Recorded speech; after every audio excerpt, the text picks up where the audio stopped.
Hello and welcome to the world of the spirit consciousness. This is the book study session by Arthur Powell. This is the fifth module, and here we deal with the concepts of birth and death from the etheric body point of view, which is covered in chapters 15 and 16 of the etheric double. This particular video will be discussing birth. This session is being conducted by myself, Ashish Agarwal, and I have been assisted by Ms. Riddhi Shah in my efforts. So this module outline, it's a very short module. It contains birth, it contains death. So coming to the subject of birth, so we'll be looking at the introduction, the appearance, the working of the elemental of birth, and the end and the exit. Coming to the introduction, so the etheric double is built while the mold of the child is still forming, which is even before the astral or the mental bodies are formed. So it is built even before the self comes in. So it is built by an elemental which is a joint thought form of four Devarajas, and each Devaraja is in charge of the four etheric subplanes of physical matter. So the role of the elemental is to construct the mold which will define how the body of the new baby will be built. So how they appear, the shape and color of this elemental varies as it is in the shape and the size the infant body it has to build. So clairvoyants can see this mold floating around and later within the mother's womb. So sometimes this elemental is mistaken for the soul of the baby. How does the elemental of birth work? So as already discussed, the elemental decides the shape and size of the baby's body. So for the purpose, it uses itself as the mold, with its colors largely representing the qualities required in the body and its form. So the quality of the etheric matter itself is a function of the type of the ray of the seven rays, which is also referred to as the vertical divisions, the coarseness or the fineness, which is referred to as the horizontal divisions.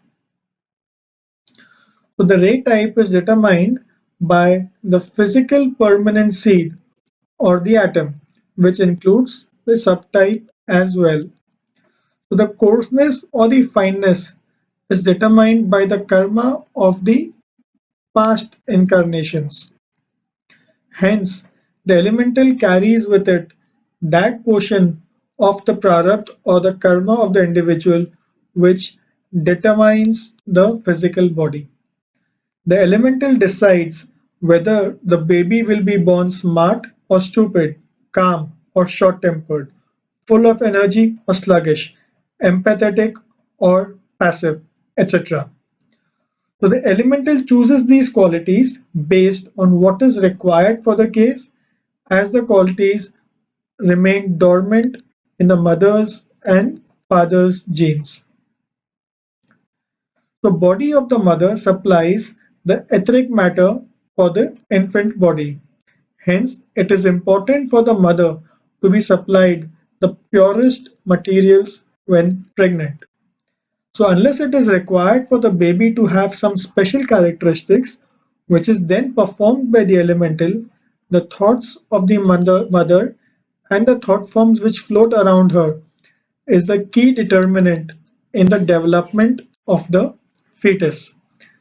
So hence it is important that pregnant mothers have etherically pure material, and that her thoughts are good, lofty, and the thoughts around her are also good and lofty. At the very early stages itself, the new astral body begins associating with the etheric body considerably, also impacting its structure. The mental body also begins to work through the astral body, acting upon the nervous system. Coming to the end and exit, So where the role of the elemental is limited in terms of the number of limitations or characteristics to be imposed on the baby, the elemental withdraws early. When significant time is required to develop the same, the elemental may continue until the body is 7 years old. When the work of the elemental is completed, it proposes to leave. After the elemental leaves, further development of the body is under control of the self. When the work of the elemental is completed, the elemental disintegrates since there is no power left to hold its particles together. That brings us to the next video in this module. It covers the subject of death. Stay tuned in.